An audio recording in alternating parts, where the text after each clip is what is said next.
Alright, so here's the half ceiling swing. Almost looks like a full swing. It's nice there that your upper arm's so much better. And through there. Much more angle than what you started with. Like we've been working on here all day, Joe. And then from over here, let's just see, even though we're not working on any of this stuff that I said we'd work on down the road, let's see if some of these aspects of your swing improved also.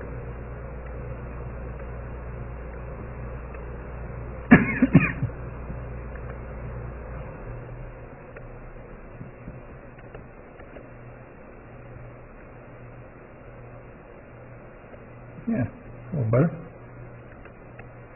See how your knee and your backside are a little closer to the line where they started. Your head's still up out of the circle, about the same amount as what you started with today, but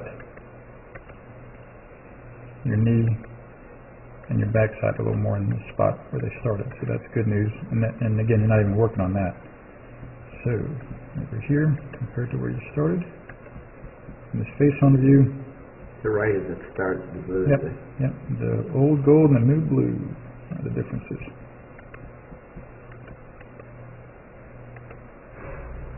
Here's the top of those two back swings.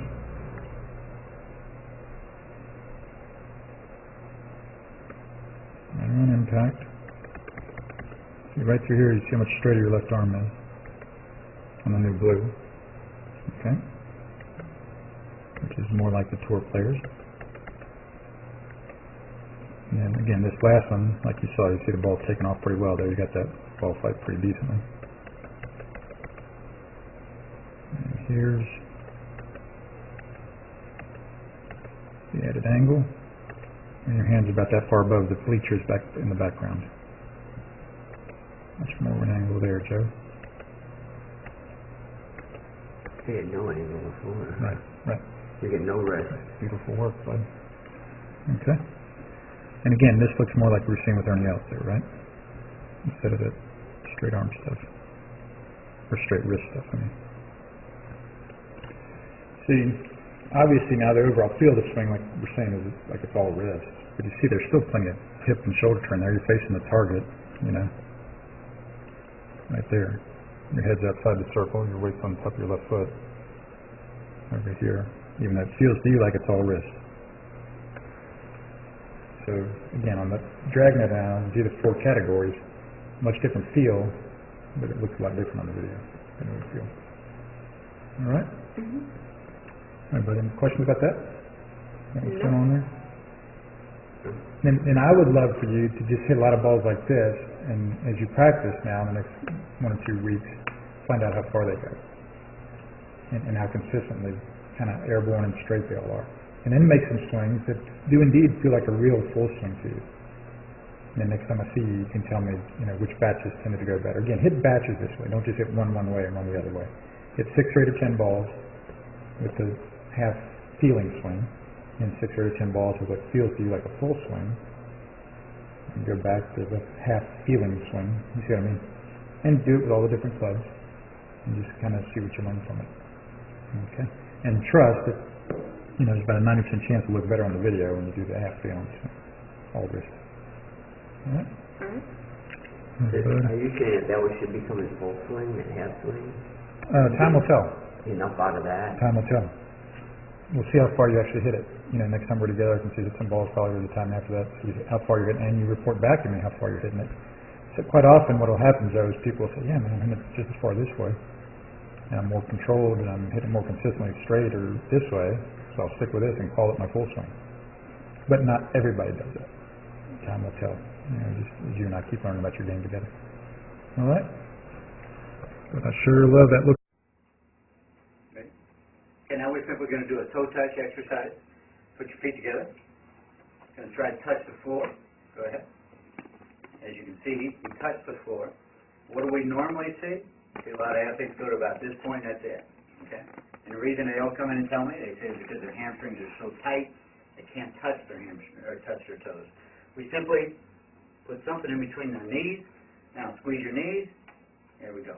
When we do that, it basically engages the core, engages the hip and the hamstrings totally relax and allow that athlete to touch the floor. So it's not a hamstring problem, it's more of a hip hinging problem that we see. This is Joel Suggs. I sure enjoyed meeting you down at the Cincinnati Golf Show this weekend and showing you your swing on the 2D equipment that I have. And so I want to take about 2 or 3 minutes to just show you around Meadowlink.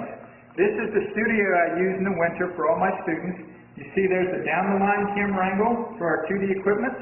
And then we have the face-on camera angle also. And then what we also have here is 3D equipment to where I can show you your swing from 6 different camera angles with this 3D equipment. And we can get your swing from down to the 1/120th of a second in terms of exactly what your hips, shoulders, and hands are doing in the swing. And then also, I have the most realistic hitting curve I've ever seen from puttersedge.com. So when you hit your full shots, it feels as realistic as possible. And then I have 3 different green speeds for you to practice your putting. 9.5 on the step meter, 10.5 on the step meter, and 12.5 on the step meter. That's benefited my students tremendously. And then also I have a lot of learning aids like this Smart Stick.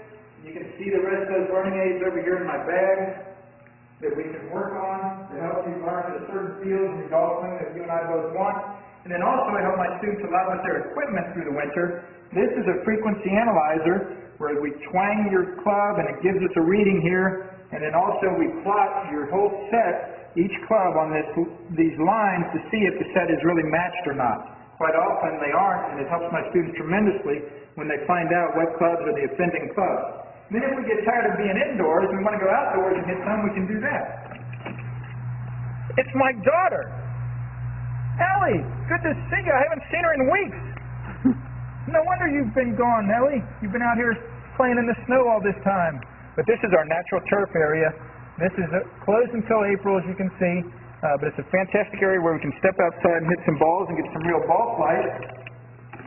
Or, if we get pretty satisfied and things are looking better on the video here, we're kind of cooped up inside and want to go outside, we can step on out and hit balls and see real ball flight for about 5 or 10 or 15 minutes, however long you and I can stand the cold, out into the air, and we see them land at these different flags. I have a yardage book for this driving range. It's the first one I've ever seen in my life where we know exactly what it is for the front, back, and middle of each green.